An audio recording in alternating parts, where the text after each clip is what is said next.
Hello, friends. My name is John Cunningham, and I'm a mental health coach, a practitioner in positive psychology, and I have a course slash coaching business along with a community called Freedom Hour. I work mostly with people with dysregulation, of, mental cognitive dysregulation, as well as emotional dysregulation. And what I put together, particularly for recovering addicts, is how to get into balance. And when we're faced with unwelcome emotions and limiting beliefs and negative thinking, what do we do about it? We can, there's options for us, but maybe we're not aware of. So as a demonstration in a session that's coming up is a lady who's a client of mine who is at the moment suffering from general anxiety and frustration around where she's at in their present life. And what we do is we'll have a conversation about that.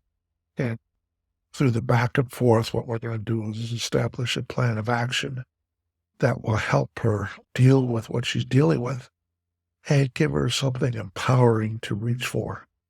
So I hope you really get something out of this interview. And if you like what you see and you want to have a no obligation meeting with me, I have my Calendly scheduler on the site here on YouTube. Just click and find a time that's convenient for you, and we can sit down and have a conversation about what you're up to, and I can explain further what I do. And I promise you'll get value out of this conversation. So you can do that, no obligation, as I say. There's no heavy handing, no sales or anything like that. It's really just to get to know you kind of conversation to see where if there's value for you here. And you can email me at john@readitforme. You can do that as well. And you also find a link to my latest book called Inner Peace. I hope you investigate that because it's chock full of methods and strategies on how to deal with things that are maybe a little bit uncomfortable and confusing for you to deal with. So with that said, I hope you really enjoy and relate to the interview that's coming. Thank you. Welcome to Freedom Hour, Marky. What brings you here today? I would what brings me here? Complete lack of clarity. I just want some peace of mind and joy. And I seem to be yanked around by circumstances and my emotions and, just feeling, that I'm not not enjoying a sense of well-being. I struggle with feeling frustrated a lot of the time. And even just talking about it, getting emotionally a bit flooded, and just that's not that's not a productive, happy way to operate in the world. And it keeps my dreams for myself very small. Yeah, tonight I'm feeling like a tough nut to crack, I'll be honest. I just want to say you're involved in the self-acceptance course and you're moving along. And tonight is one of those evenings where perhaps there's lots to learn from the experiences that you're having. So let's honor that experience. Let's just say, okay, I'm a little bit overwhelmed at the moment. I'm frustrated a lot of the time. I'm distracted from realizing my well-being goals today. And Yeah. knowing that it's temporary and knowing that these conditions are a human experience. None of us like to feel good about those things, but nevertheless, they come and go like waves in an ocean. And we have to come to the realization that these going to occur to us over our lifetime and to be able to accept them with a glad heart.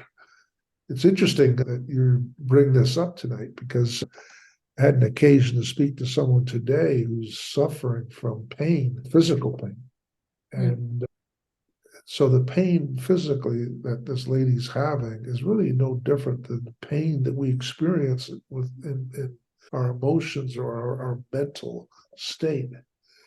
And it's really about learning to accept those conditions, not as a problem or not something to avoid and get rid of, but to embrace them.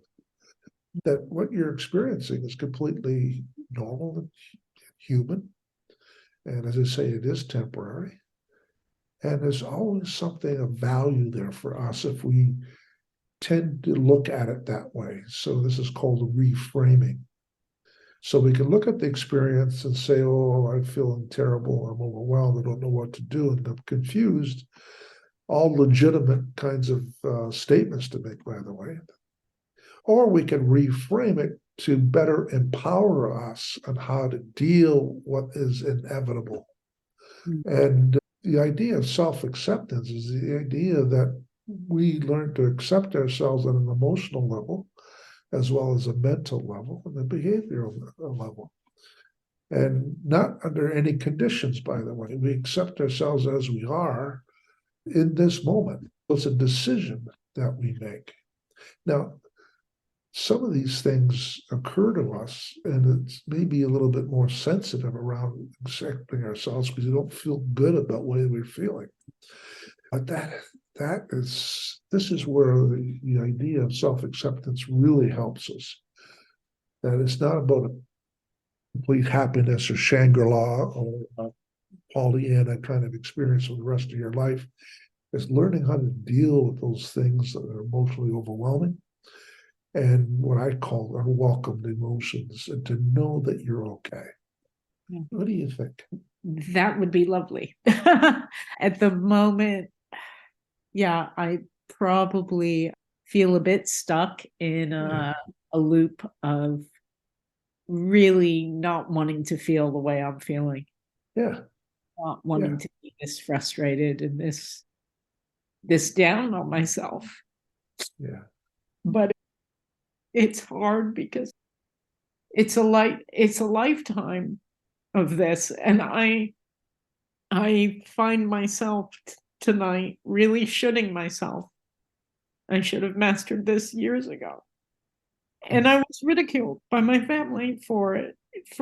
And there's a really mean voice in my head that's saying, yeah, and rightly suck it up, buttercup. It's ridiculous. I feel ridiculous. I think I'm ridiculous the way I'm behaving right now. Yeah, I understand. And I'd like to add is that we're all ridiculous. It's not just you. We all have our moments of being ridiculous and irrational and shooting ourselves and so on. And we need to accept those conditions as they are for the moment. And let's go back to what you're just saying. What you just shared comes from your past, and none of it comes from the present moment. By looking in the past, we often bring our experience to the present moment. Yeah. And we do so automatically, by the way, because it triggers memories and experiences and so on. And we're used to bringing these ideas forward and keeping them present and engaging in them. So we do feel worse about ourselves.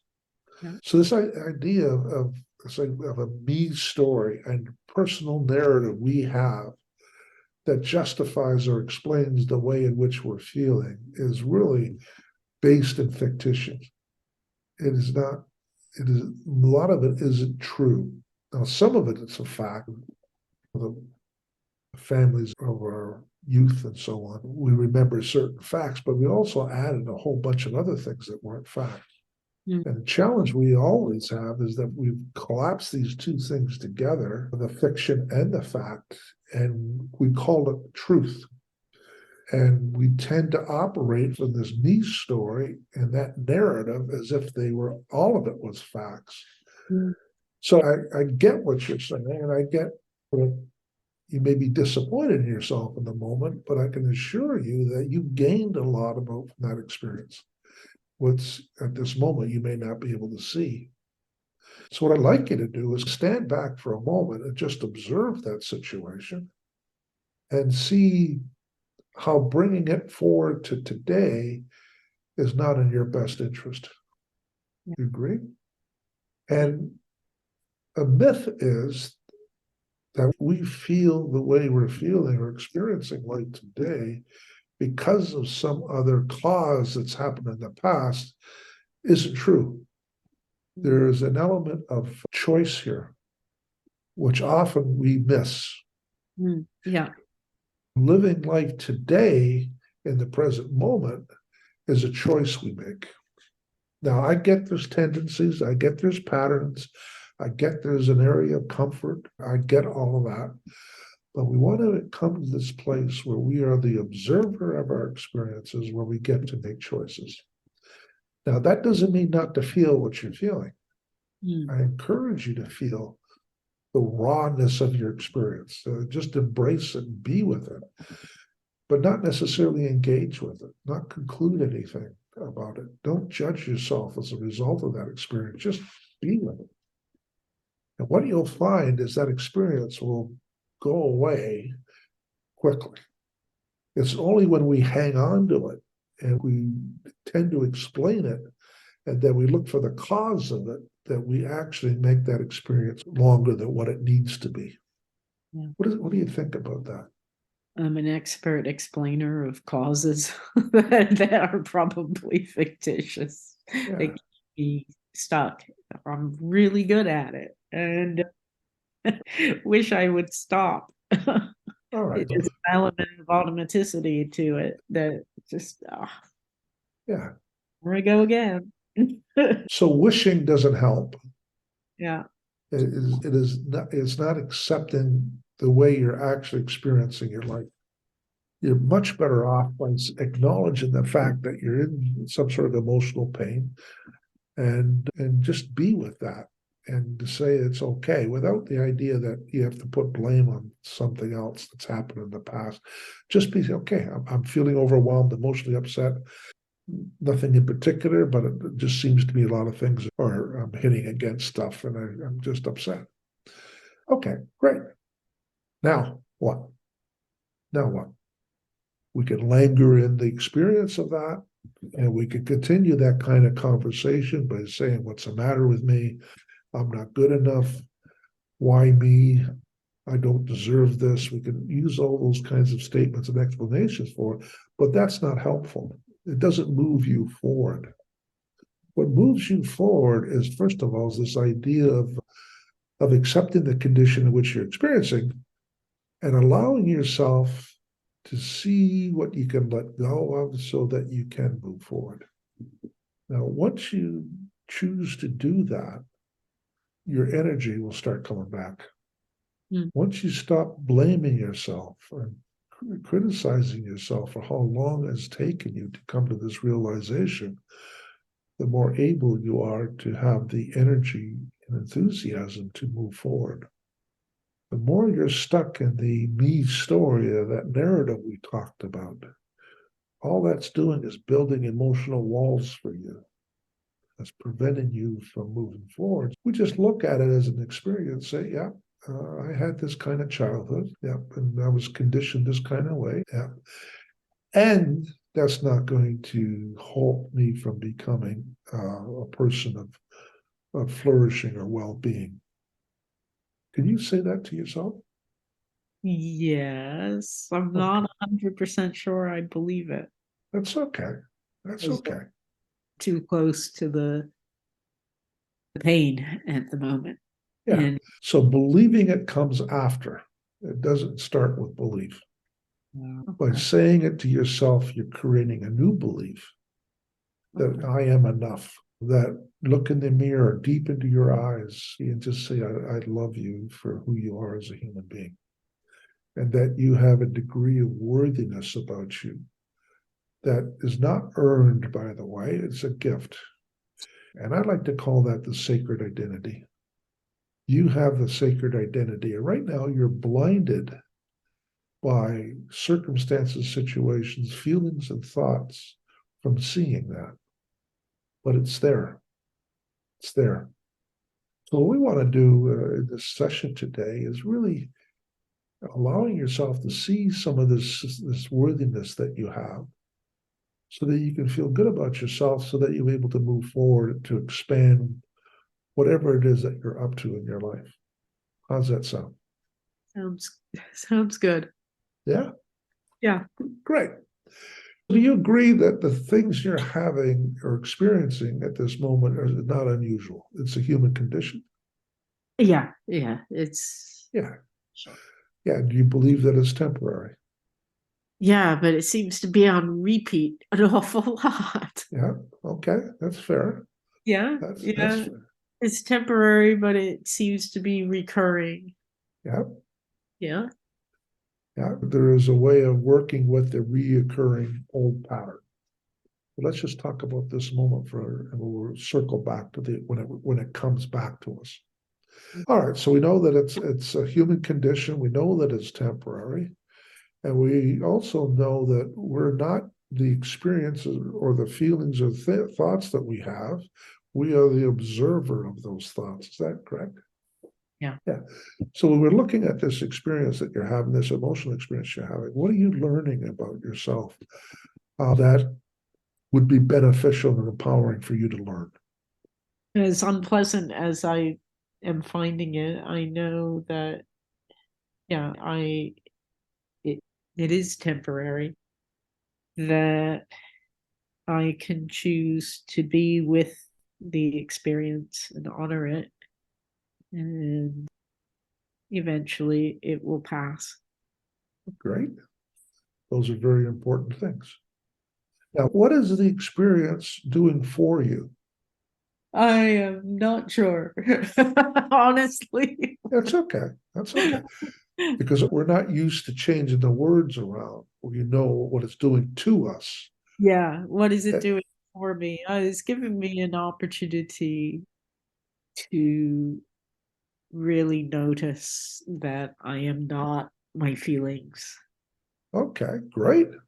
It's giving me the opportunity to see that I do have a choice, Yeah, but it's not the choice that I always.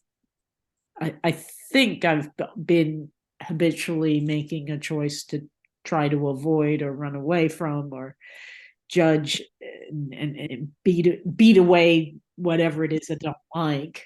right. It doesn't work. No, it doesn't. Matter of fact, it makes it worse. Yeah. That's a good thing to learn. Yeah. Wrestling with it, arguing with it, forcing it, suppressing it, avoiding it. Those things they're survival mechanisms. They're not helpful mentally at all. They're just not. Just knowing that is certainly worthwhile. Yeah. Principle. Yeah, good. Do you know when we start looking at what can empower us, we will immediately feel better. So now we've got this growth mindset where we're operating from an experience that we're having, which we've interpreted as negative in the beginning. And now we're beginning to see that it's doing something for you. It's making you a little more grateful for the experiences you're having other places. It's allowing you to see that you're not your feelings, that you're the observer of your feelings, and that there's opportunity there for you to grow from this experience. Is that true? Yeah. Okay. So in this moment, what would be an alternative way of dealing with it rather than being in the muck of it, if you like? What's another way that you could create that would be empowering for you?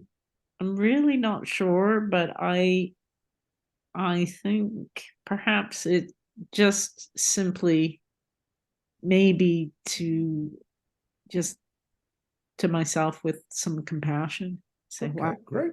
really having some difficult feelings Yeah. tonight.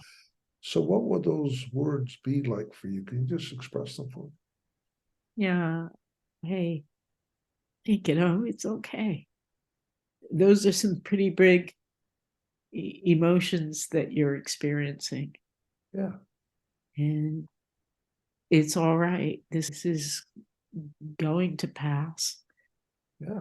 And you, sacred you're okay. You're not that's not changed by the storm. Yeah. That's And how very, does that feel when you say that to yourself? gives me a little hope. Yeah. Okay. Yeah. Wonderful. Now let's use it as an anchor, this experience that you're having. What do I mean by that? So when you're experiencing these things and you indicated that they come back, so they're repeatable, so we can almost expect them to come back Yeah. rather than hoping that they'll never come back again. Because we cannot control when they come back or when they don't come back, No, by the way. it's a bit like an earthquake and aftershocks. It's like yeah, I don't know. Yeah. That's the thought that So my mind. let's prepare for the return of them. One could say, when I experience the frustration or emotional overwhelm or upset that I have, I could use it as an anchor to be grateful. Can What you will, explain that a little more? yeah. Give me an So, example of how that would work. yeah, when you're experiencing what you're experiencing at the moment with the frustration and emotional overwhelm, Yeah. and like you're feeling low or have low energy, you can use it as an anchor to remind you to be grateful. So you start looking for things that we can be grateful for in that moment. And what we're actually doing is shifting our attention away from the mire and the muck, if you like.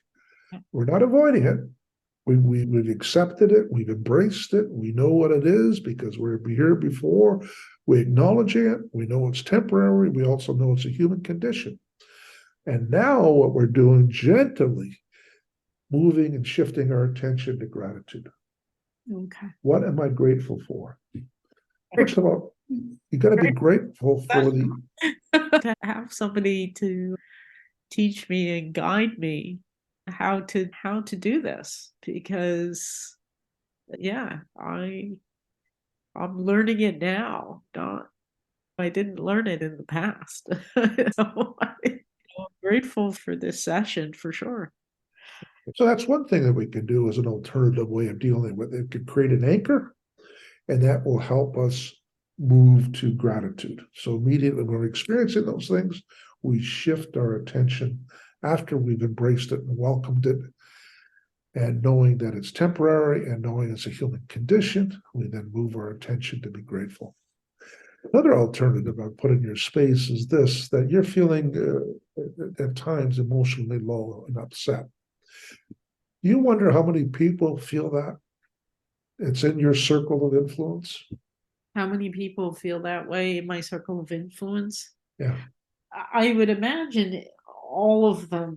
I just feel like I'm the one who cries the most. Okay. So I'm what we're the doing, messiest, loudest one.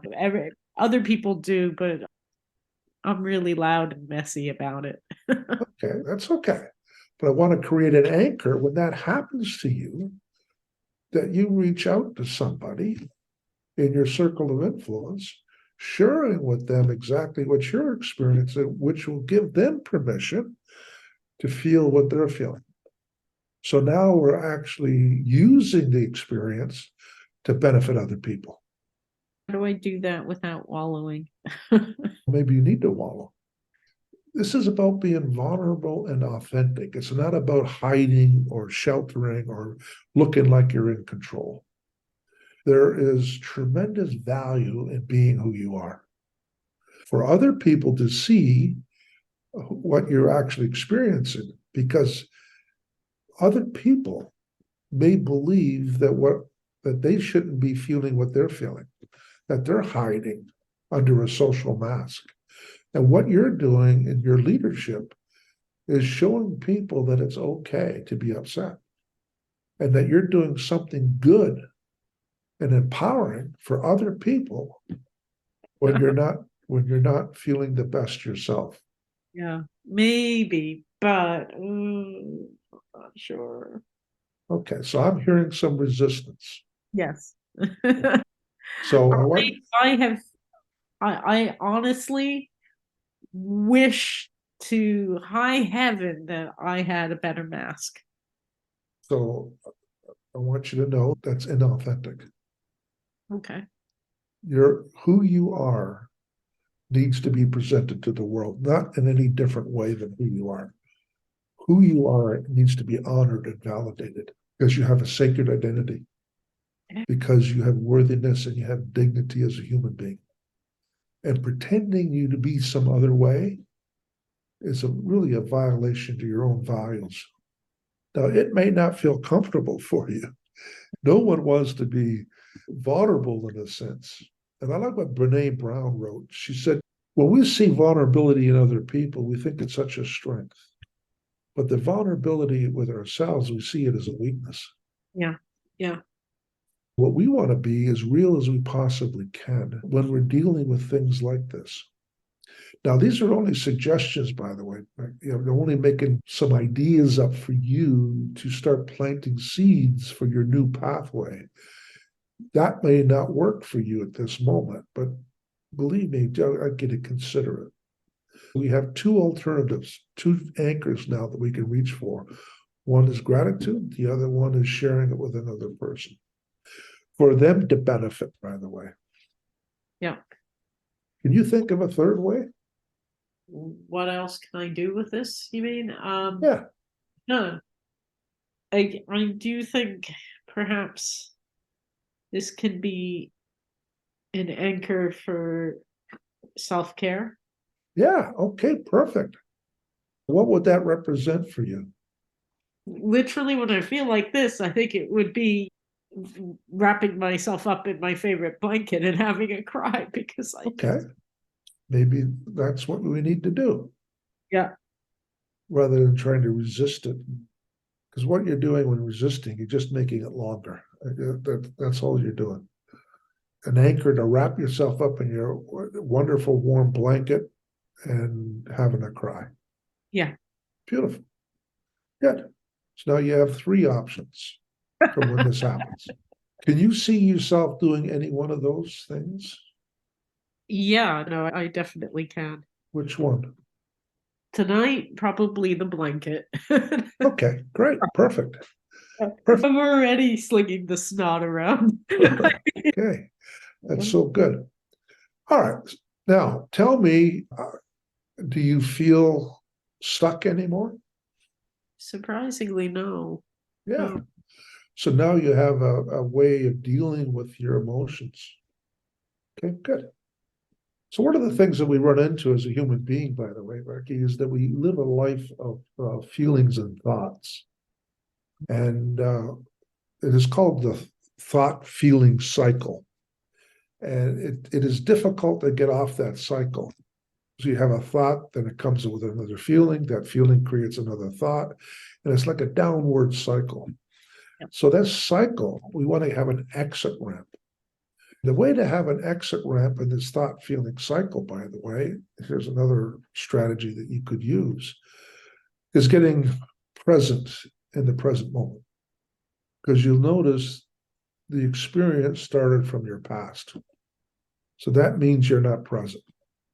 And you can imagine getting present, how all of that heaviness of the past will go to the wayside. You won't disappear. You can't make it disappear. It's part of your conditioning, it's part of your memory. So asking it to go away, it's not going to happen.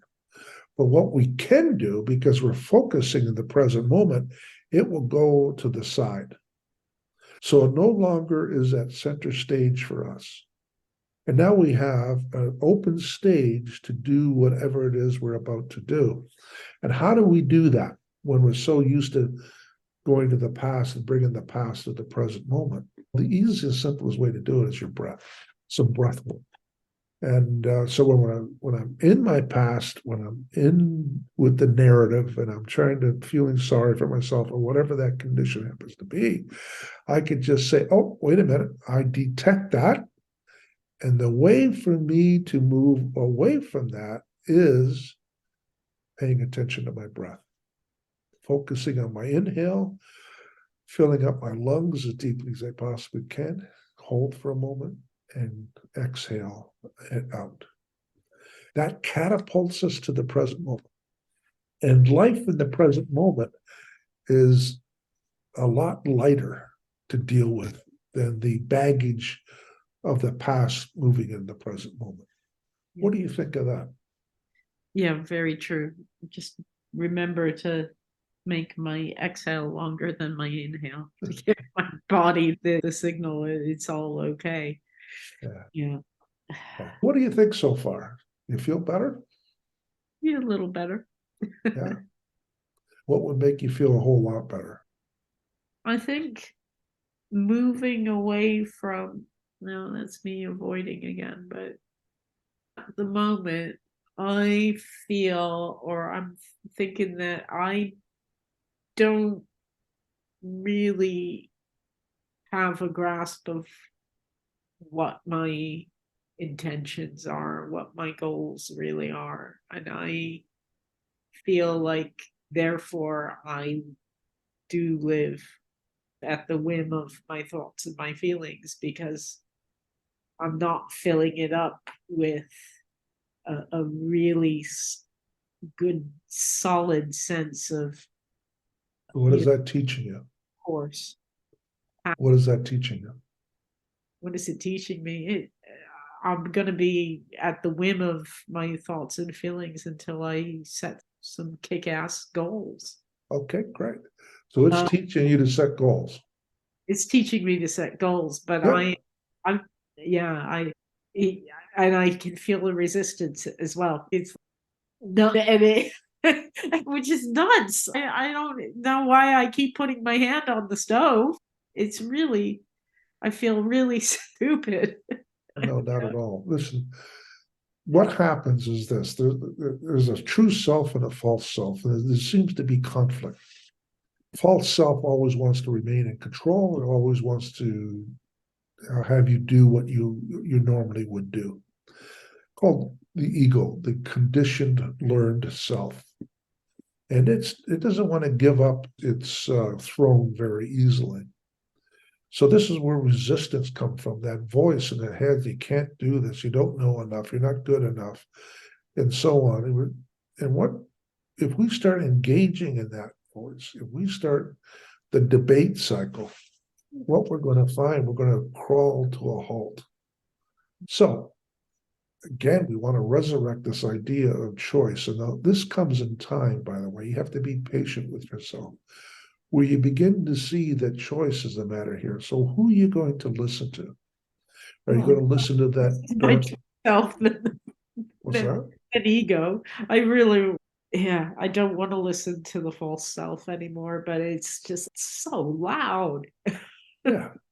And why is it loud? Because it's very threatened. Okay. But it also doesn't have any competition at the moment. Yeah. Your your rational self, your logical self knows the answer. You need to set goals.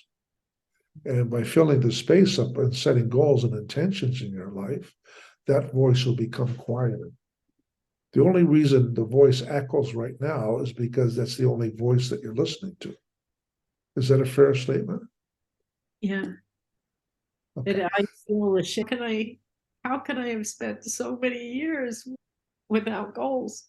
Okay. So is this empowering or is it disempowering? Disempowering. Yeah. So isn't it good that you're aware of it today? Is it good that I'm aware of it today? Yeah. Yes. Yes. Okay.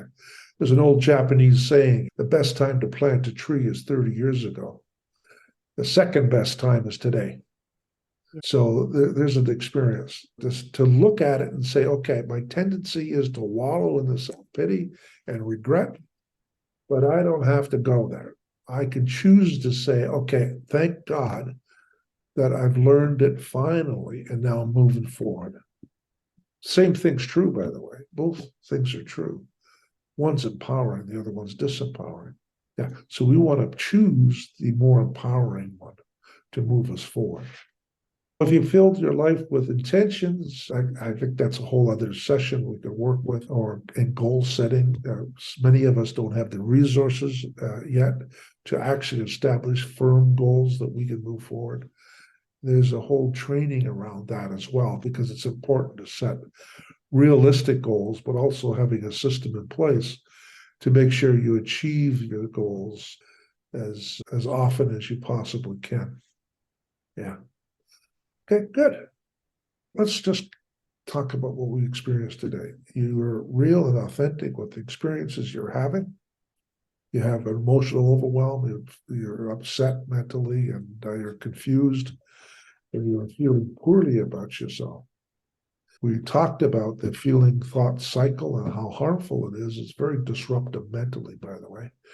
It creates all kinds of dysregulation emotionally. So the way to do that is to be an observer of those experiences rather than being in the eye of the storm.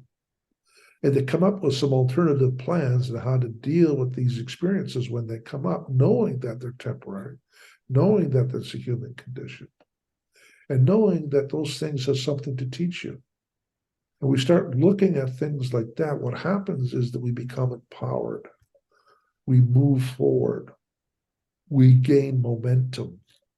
We have enthusiasm to achieve something rather than beating ourselves over the head to passivity. We don't want to do that. And we have 3 or 4 different methods that you can practice and you can rehearse, and you can wait for the moment that these feelings come back. Tonight, you've agreed to wrap yourself up in a blanket and give yourself the gift of tears so that you can get a release psychologically, mentally, and physically from the emotional that's been built up. Is that correct? Yeah. Yeah. So is there anything else you'd like to add? No, I think that's actually huge for me to actually give myself real permission to do that and do it as an act of self-care Yeah. is very different from being stuck in the cycle. Is there anything that we talked about you think you cannot do? No, I think I could use all 4 of the strategies that you mentioned, that when this stuff recurs, which it will, that it can be an anchor for gratitude, that it can be an anchor for sharing with others authentically what I'm experiencing, and it can be an anchor for self care. And I can also, or alternatively, choose to notice that this is stuff from the past being drug up to the present, and I can get present by focusing on my breath. And all Yeah. of those are very doable. Yeah. Okay, great. And how do you feel now? Calmer, much calmer. Yeah. Good. Excellent. Thank you for being with me today, Marquis. And look forward to working together very soon. Yeah. How's that?